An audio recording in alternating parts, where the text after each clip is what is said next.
scattered people dancing here unseen. To the complete destruction Israel is faced. Annihilation within warning she is placed. Apocalypse. Apocalypse. Quando Pedro Álvares Cabral descobriu o Brasil, em 1500, aqui foi fincada uma cruz e celebrada a primeira missa. Os primeiros sacerdotes católicos romanos que vieram para o Brasil não lograram êxito por causa da vida escandalosa que viviam. Em 1534, foi fundada por Inácio de Loyola e sancionada em 1554 pelo Papa Paulo III, a Companhia de Jesus, ferrenha nos seus objetivos de combater a reforma. Com grande empenho catequético, a Companhia de Jesus enviou ao Brasil os primeiros jesuítas em 1549, quando aqui aportou o padre Manuel da Nóbrega, estabelecendo de vez o catolicismo romano nas terras brasileiras. Em 1553, chegou ao Brasil o padre José de Anchieta. Ele fundou em 1582 a Santa Casa da Misericórdia do Rio de Janeiro. Foi o Papa João Paulo II quem beatificou o padre José de Anchieta. A primeira leva de colonos trazidos por Tomé de Souza, primeiro governador-geral do Brasil, compreendia 400 degredados e 6 jesuítas, além de aventureiros que formavam a primitiva população portuguesa do Brasil. O catolicismo romano já estava implantado no Brasil. Apenas em 1557 que ocorreu a primeira tentativa de implantação do protestantismo no Brasil.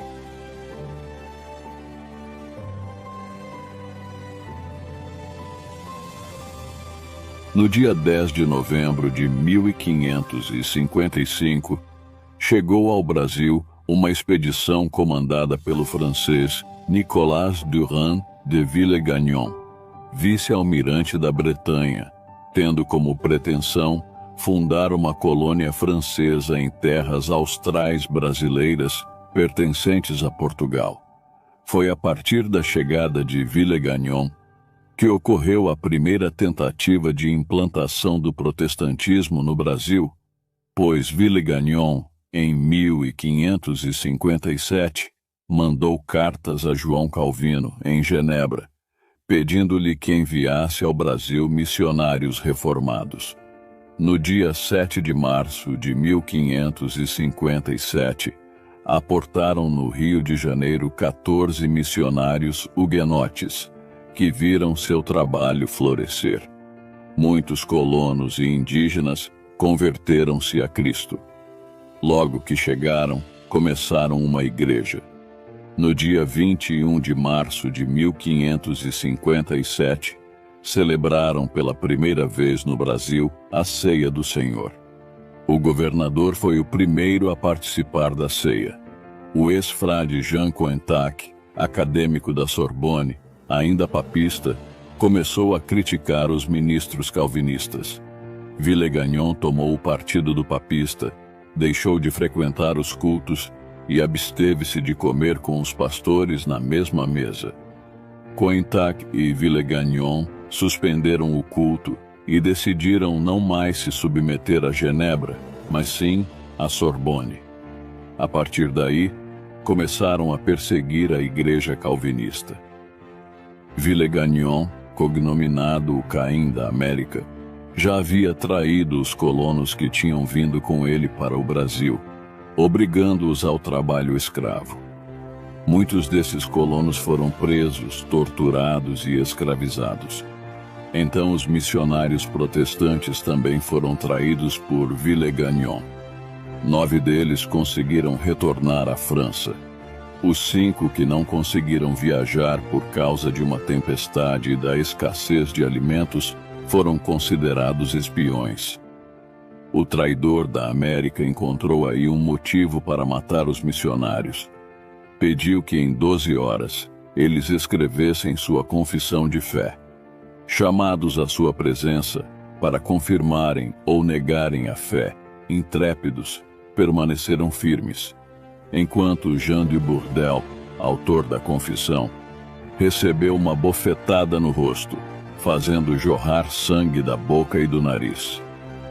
Em 9 de fevereiro de 1558, Villegagnon ordena a execução de 4 huguenotes. Jean de Bourdelle é levado ao cadafalso. De joelhos ora, o carrasco o estrangula. Atado de pés e mãos, Bourdelle é jogado ao mar ainda com vida. Segue-se Mateus Verneville. Rogando que lhe poupassem a vida e fosse feito escravo, Villegagnon respondeu-lhe que ele valia menos que o lixo do caminho. Então, esganou-o e o lançou às ondas, enquanto ele clamava: Senhor Jesus, tem piedade de mim. Pierre Bourdon também foi sufocado, estrangulado e jogado às ondas. Villegagnon advertiu toda a sua gente a abandonar a crença dos reformadores. Do contrário, teriam o mesmo destino.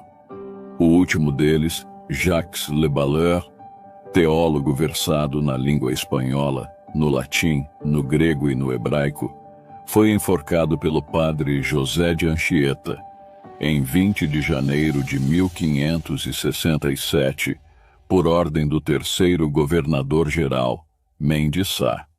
Assim, a truculência e a intolerância religiosa abortaram a primeira tentativa de implantação da Igreja Evangélica no país.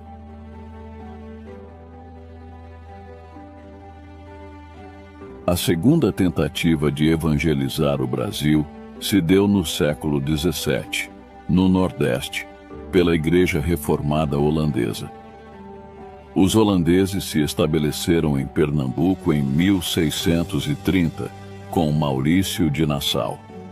A seu convite, chegaram ao Brasil, em 1637, 8 missionários. Eles fundaram igrejas em Recife e Olinda, e também nos estados da Paraíba e Ceará. Realizaram intensa obra educacional e filantrópica, cooperando com Maurício de Nassau na criação de escolas, hospitais e orfanatos. A igreja cresceu. Foram organizados presbitério e sínodo. Todavia, a oposição romana foi intensa, insuflando o ódio dos políticos contra os missionários. O fanatismo religioso levou muitos crentes às prisões. Outros foram torturados e não poucos morreram como resultado dessa perseguição. Os holandeses precisaram retirar-se do Brasil em 1654. Após essa retirada, os jesuítas entraram em campo para neutralizar e anular o trabalho protestante, no que lograram êxito. Assim, mais uma vez, fracassou a tentativa de implantar o protestantismo no Brasil.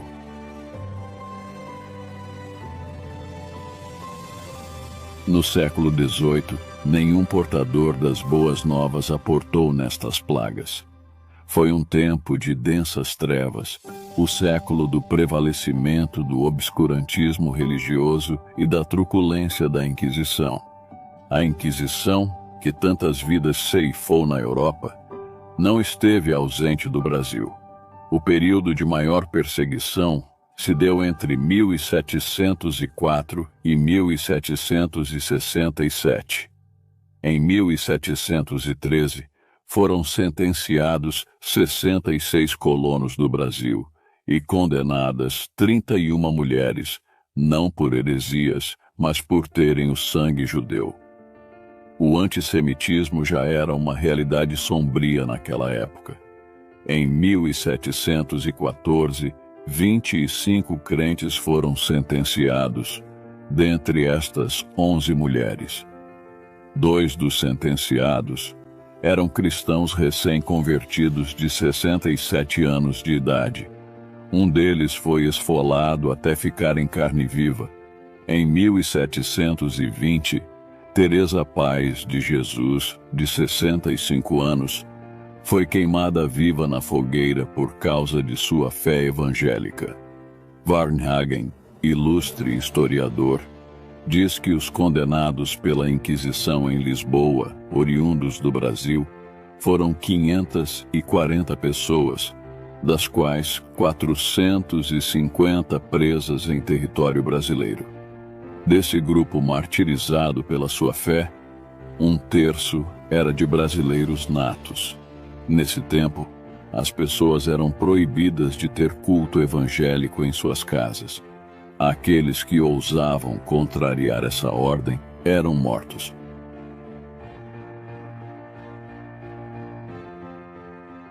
Melhores dias raiaram no século XIX. Pelo Tratado de Comércio outorgado à Inglaterra em 1810 por Dom João VI, bem como pela Constituinte de 1823 e pela Carta Constitucional dada em 1824 por Dom Pedro I, ficou assegurada no Brasil a liberdade religiosa. Quero apresentar pela ordem cronológica as 8 primeiras igrejas que se estabeleceram no Brasil. Primeiro foi a Igreja Anglicana. Chegou ao Rio de Janeiro em 1819, com o reverendo Lord Strangford. A segunda foi a Igreja Metodista. Chegou ao Rio de Janeiro em 1836, com o reverendo Justin Spalding. Ele organizou na cidade uma animada congregação de 40 pessoas entre os colonos. Vieram depois o reverendo Daniel Kidder e o S.R. Murdy e sua esposa. Eles derramaram no Brasil grandes quantidades de Bíblias, Novos Testamentos e tratados religiosos. A terceira foi a Igreja Luterana Alemã. Chegou ao Brasil em 1845, com o reverendo Neumann. Porém, já em 1824, havia luteranos alemães na região de Alto Jequitibá, em Minas Gerais. A quarta foi a Igreja Congregacional. Chegou ao Rio de Janeiro em 1855, com o reverendo Robert Calley e sua esposa, Sarah Poulton Calley, grande compositora e autora de muitos hinos que cantamos ainda hoje. A quinta foi a Igreja Presbiteriana. Chegou ao Rio de Janeiro em 1859, com o reverendo Ashbel Green Simonton. Ele veio para o Brasil aos 26 anos de idade. Seu ministério durou apenas 8 anos até sua morte. A sexta foi Igreja Batista. Chegou a Salvador em 1881, com os pastores William Buck Bagby e sua esposa Annie Luther, junto com o casal também missionário Zacarias Taylor e Kate Stevens Crawford Taylor, e o ex-padre Antônio Teixeira de Albuquerque. Organizaram nessa cidade, em 1882, a primeira Igreja Batista do Brasil. Hoje os batistas somam mais de 2 milhões de membros em nosso país. A sétima foi a Igreja Episcopal. Chegou a Porto Alegre, Rio Grande do Sul, em 1890, com os reverendos Lucien Lee King Solving Watson Morris. A oitava foi a Igreja Assembleia de Deus. Chegou a Belém, no estado do Pará, em 1910. Depois da explosão pentecostal nos Estados Unidos em 1906. Hoje a Assembleia de Deus conta com mais de 10 milhões de membros. Depois disso, muitas outras igrejas pentecostais se estabeleceram no Brasil. Entre elas a Igreja Pentecostal Unida teve início no ano de 1957 na cidade de Porto Alegre, sob a responsabilidade do missionário Samuel Baker. Mais tarde houve uma explosão de crescimento das igrejas neopentecostais, colportores, Os bandeirantes da evangelização nacional. A evangelização do Brasil passou pelo ousado e abnegado trabalho dos colportores, que viajaram o Brasil de norte a sul e de leste a oeste, a pé ou em lombo de animais, carregando cargas de Novos Testamentos, folhetos, bíblias e livros evangélicos. O reverendo Frederick Glass, o maior gigante da colportagem no Brasil, percorreu mais de 8.000 quilômetros a cavalo ou a pé, vendendo bíblias, pregando, polemizando e levando vidas a Cristo. Nessas viagens, esses bandeirantes da evangelização nacional sofreram emboscadas, tocaias e bárbaras perseguições. Até mesmo os capangas do rei do cangaço, Virgulino Ferreira, cognominado Lampião, foram abordados pelos colportores. Nessa empreitada de consequências eternas, os heróis de Deus jamais recuaram.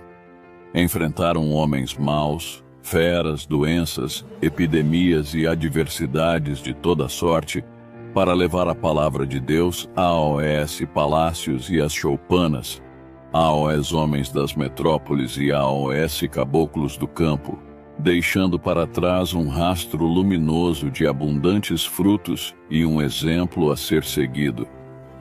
Perseguições aos protestantes. Em vários lugares de nossa pátria, a Grey protestante enfrentou duras perseguições. Massas enfurecidas, insufladas pelos padres, muitas vezes insurgiram-se contra os crentes, queimando templos, rasgando bíblias e provocando grandes transtornos.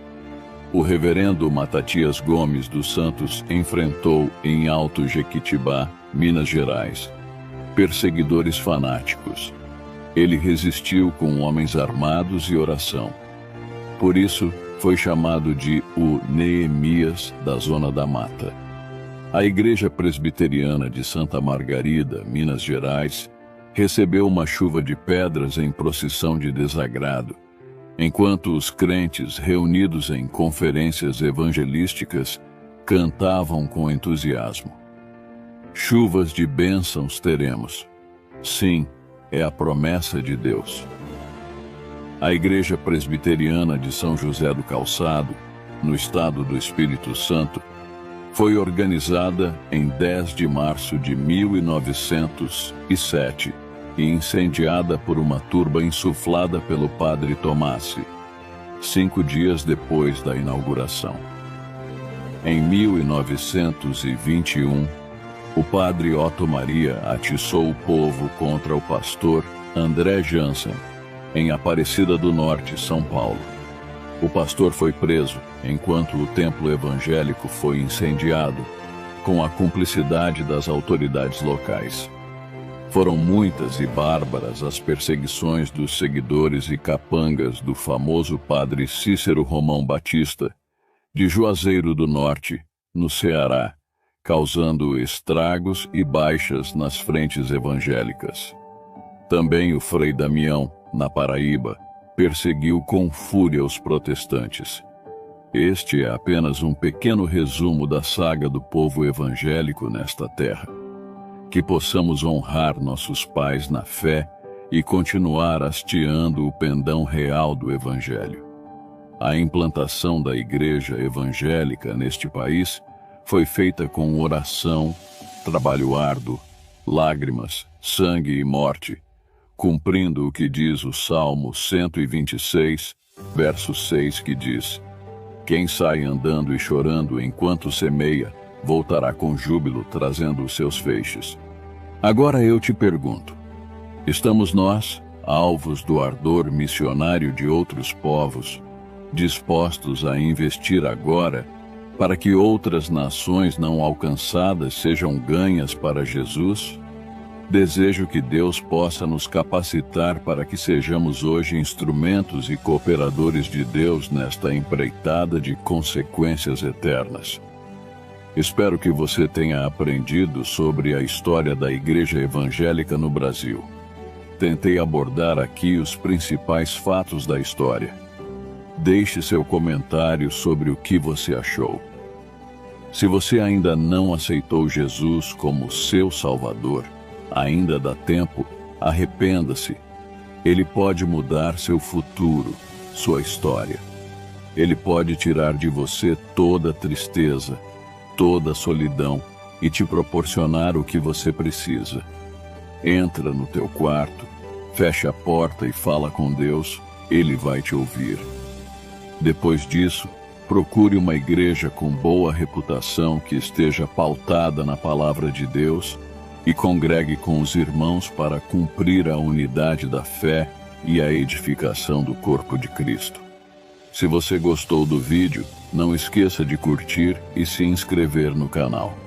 Deus abençoe sua vida